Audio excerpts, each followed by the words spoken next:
Greetings all, I'm Peter Scove and you're watching Music is a Journey. Today's topic, I thought I would look back to some of the songs that I heard when I was first really getting into music back. I'd say 1983 was the big year for me that I really got into it, although I was already seeking out the types of music I enjoyed back in 1982, but I'm sure 1983 was the big year for me. So this was the year where I really started to purchase a lot of cassettes and explore, find out what kind of groups were out there that played the kind of music that I was excited to listen to. And during this time also I began watching video programs such as Friday Night Videos, which was a 90-minute program starting I think from 11 p.m. and going until 12:30 a.m. And then there was also on Saturdays Good Rockin' Tonight, which was a Canadian program. I think it was about an hour long and originally hosted by Terry David Mulligan, later on by Stu Jeffries, if I remember correctly.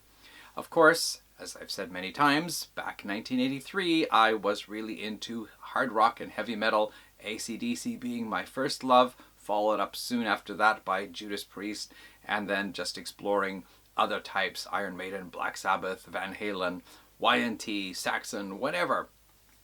But of course, there were groups that appeared on these video programs.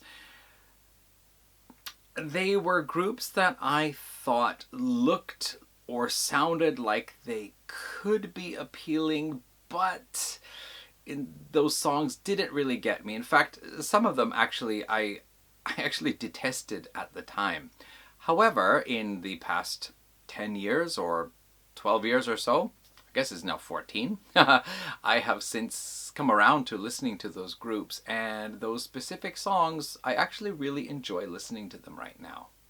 So that's the topic for today. 5 songs from around 1983, 1984. At the time, I really didn't like them, and now actually I think I have most of the studio discographies of these groups, and I like a lot of their music, including these songs. So, I see a lot of video programs where people have a sip of a drink before they get into the meat of their video. So, oh, never mind, I finished my drink. Okay, on with the program. So the very first album, I actually would love to show you the CD because I have it. However, my CD area here is in desperate need of some reorganizing, and I know that the one I need to dig out is in the box second from the right at the very bottom down here. So I am just going to show you a picture. There you go. Yes, 90, I always want to say 90210. 90125, isn't it? Yes. So the opening track, Owner of a Lonely Heart.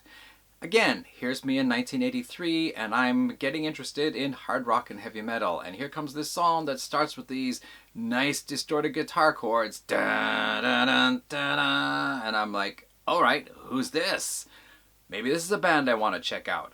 But very soon it transforms into a pop rock song and doesn't sound particularly hard rock at all. Nevertheless, I still found Owner of a Lonely Heart to have some appeal to it, and I felt it was a song that was just outside the border of what I wanted to explore. So when I finally became a fan of Yes's music, which I know goes back to 2011, and I started buying up their studio albums, I was actually quite happy to get 90125, and I really enjoyed listening to Owner of a Lonely Heart. Again, that nice guitar at the opening, but I found that the song itself was quite catchy. I enjoyed the melody of the chorus, I liked the overall feel, but there were a lot of things happening in the song too. There were all these little things that come in between, like lose yourself, and these like little things that are put in there which make the song more appealing than just a standard rock song. As well, it goes into that kind of punchy part with that, bow, bow, bow, bow, bow, bow, and somebody's going ow, ow, ow, ow, ow, like that. Maybe it's John Anderson. And then you get the guitar solo, which is not really a, for a person who's into metal, it's not a particularly ear-catching guitar solo. But then the music suddenly cuts and you get that melodic, clean guitar. and before going back in again. And you have that kind of wrap up where the owner of a lonely heart refrain repeats in a little more gentler fashion with Trevor Rabin. So these days, actually, I enjoy listening to the song, and I quite like 90125. There are a few tracks on there that I'm happy to listen to anytime. I know a lot of Yes fans don't like the album because they were, raised on the albums of the 70s, and with albums like Close to the Edge, the Yes album, Fragile, hearing something like 90125 sounds more like, Yes had sold out to become a pop band.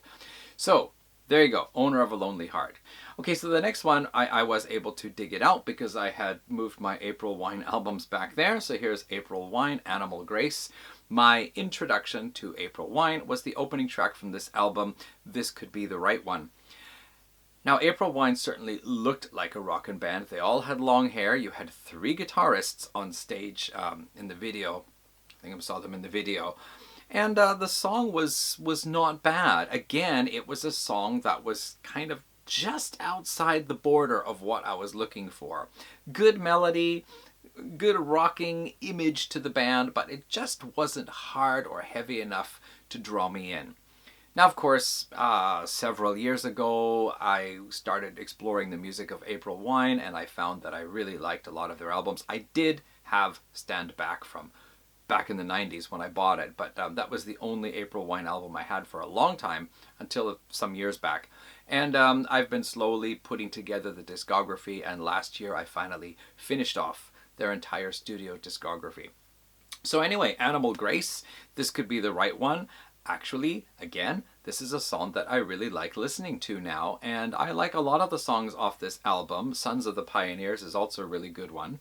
I think this album is not as good as some of the preceding albums, and the main reason why, and I think I said this before, is I feel the guitars are under-mixed on this album. And in fact, listening to This Could Be the Right One, I'm hearing the bass and drums, I'm hearing the vocals, I'm hearing the synthesizer up at the front, but the electric guitars, I mean, we got 3 people playing electric guitars here, and they're at the back of the mix more. You can hear the guitar chords, distorted guitar chords. You can hear the guitar has crunch, but it's just mixed back behind everything else. And there are very few moments where the guitars actually really stand out. And they should have power, because April Wine have some great songs with very powerful distorted electric guitar. And that's the key point about this album that I feel makes it a little bit weak. Otherwise, the songs are fine. The songs are great, and This Could Be the Right One is really good. I especially like the part where there's this sudden key change that comes in, and Miles Goodwin sings something like, "You bring me up, you turn me round," or "spin me round," or something like that. And that part is very short, but it is a surprise. It hasn't appeared anywhere in the song. It comes in, it's a beautiful melodic moment, and then the song goes back again. And I find the song overall is very nicely put together. And right at the moment where it sounds like it's probably going to be getting a little bit long, that's when they start to wrap it up. So very nice, good song. My introduction to Queen probably came through my friend across the street. His younger brother used to sing Another One Bites the Dust, but I actually did not hear the song Another One Bites the Dust. My introduction to Queen, as far as I knew, the first Queen song I heard that I knew was a Queen song, came from this album here, The Works, and the song was Radio Gaga. Alright, this is 1984, isn't it? I'm pretty sure it's 1984. So here I am. My cassette collection is rapidly growing. Scorpions are in there. Accept is probably in there by now. It's 1984, right? The weakest, most melodic, prettiest thing in there would have been Van Halen's debut album. And here comes Queen on the video shows doing Radio Gaga. And one guy's got this big poofy new wave hair, another guy's got this new wave styled hair, one guy's got short hair and a big bushy mustache, and only one guy actually looks like a rocker. And what are the guitars doing in this song? And it's just these like really gentle, pretty strummed electric guitar chords and some piano and a drum beat that is so typical of 80s pop music. Just this boom, ch, boom, ch, boom, ch, boom, ch. Okay, so it might have been slightly different. It might have been more like boom, ch, boom, ch, boom, ch. But it's like Roger Taylor, man. Roger Taylor. If you know Queen stuff from the 70s, Roger Taylor is a fantastic drummer. And on that song, it's like, Roger, hello, Roger, you're becoming a metronome, wake up. What happened? And Brian May, what an amazing guitarist. Brighton Rock, man, that guy really knew his stuff back there in the early 70s. And what's he doing on here? Just these very sweet melodic lines, a little bit like a wailing guitar. Wow, okay, well, if I'd known what Queen used to sound like, I probably would have been really disappointed. As it was, just watching this video and listening to them, it was just like, what is this? All the keyboard sound, okay, that is not my music. That is no way my music. I suppose if I had heard What Hammer to Fall, I probably would have been like, hey, what's that? But no, Radio Gaga was my introduction to Queen. Okay, well, as it so happens, some years back I kept hearing about how Queen were considered progressive rock or art rock or punk rock, and I thought, all right, if they're in the progressive rock sphere, maybe I should check them out. And I think the first one I got was News of the World, which had some decent songs on, and then I got Sheer Heart Attack, which I really liked. Then I got Queen 2, and okay, you got me. So at that time also Bohemian Rhapsody came out. My wife was really, really interested in Queen, and I just decided, okay, I'll just buy all the albums then. And I'll admit, there are 2 in the 80s that I really don't care for, except for 1 or 2 songs. That's it.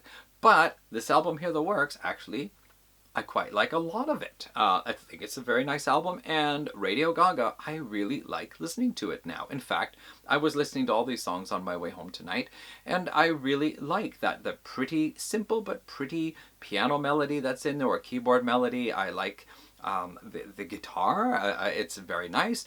Freddie Mercury's vocals, really good. I really like the sound of his voice now. And I always, not always, I think now that synthesizer, or that whatever, that electronic there's that one part where John Deacon is doing a kind of like an almost slap bass thing together with that, so it's like this like this. It actually sounds really cool, and now I really enjoy listening to this song. I like Radio Gaga. So there you go. I've matured. Makes me wonder though, am I going to pick up a Michael Jackson album now and think, hey, it's actually really good, I like it? I think I still have to have some limits, Another classic band of the 70s with some really great rockin' tunes that I didn't hear before is Styx. Now I knew about I've Got Too Much Time on My Hands because once again, my friend's brother across the street was singing that song, so I'd heard about it anyway. But my introduction to Styx was Mr. Roboto. Alright, kind of a neat video in a way, but I mean, this was a techno-pop song. Listen to it. Where are the guitars? They're somewhere in there, I think. There's only one part in the song where you finally hear some distorted guitar chords, and it's like, oh, we got there, hooray.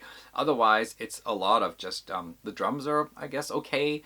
I don't know, is the bass there, or is it a synthetic bass, synthesized bass? Not sure. And then just a lot of keyboards. So this is a techno pop song. Now I actually really like listening to it. I really appreciate it, and I understand also what was going on. This was supposed to be some futuristic story, and Dennis DeYoung was trying to compose a song that had a futuristic feel to it. And hence the electric guitars were kind of left out until a good punchy part came in where the guitars added some extra boom to the music. And otherwise it was supposed to have this, techno pop sound to it.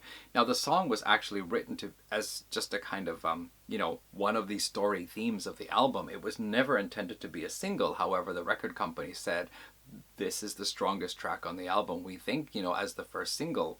And so it was released as a single, and the video story that Styx recorded about the concept that was supposed to be for the entire album. I don't feel it does encompass the entire album, but they made a 14-minute video for that, and the scenes from that video were included in the video here.